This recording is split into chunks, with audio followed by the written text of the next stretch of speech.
Tribunal Judicial Primeira Instância Dili continua rona declaração o arguido o inicial IDCS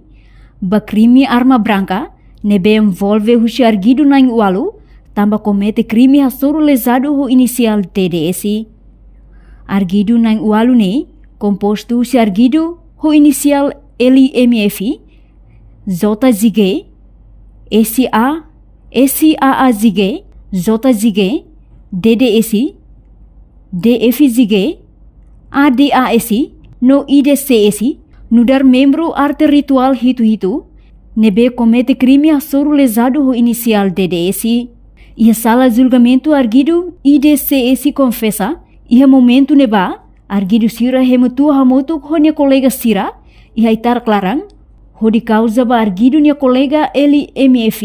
sofre moras no nia arguido sira decide loribo Hospital Nacional Guido Valadares hodi halo tratamento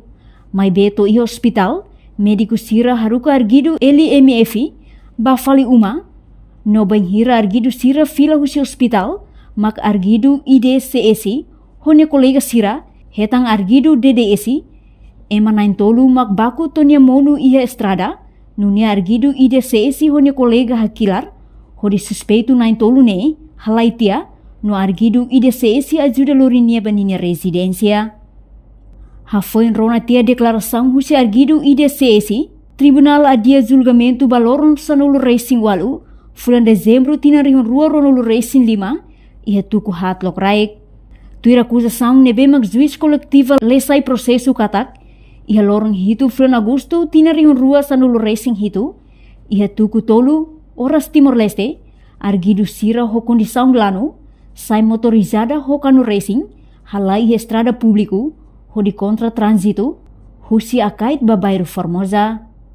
No hira to ia Palácio Governo oin arguido sira hakilar ho di hatudu zestu no mos tolok lesado halo lesado senti tau.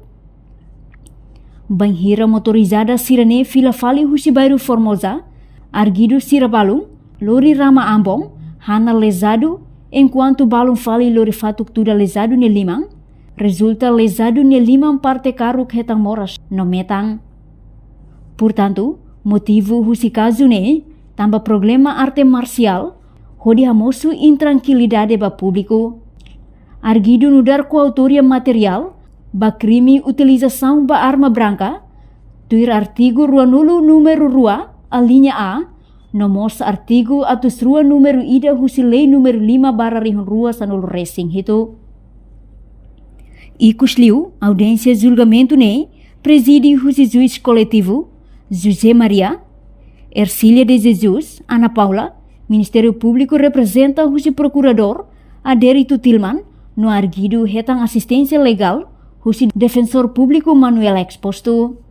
Reportagem Fifanya de Carvalho Marquita da Silva Televisão Timor Post. Janela informação ba emohoto atau tem informação atual dia kliu kita haluha hana yang botão subscribe like halo comentário no fahe tutang ba media sosial hotu.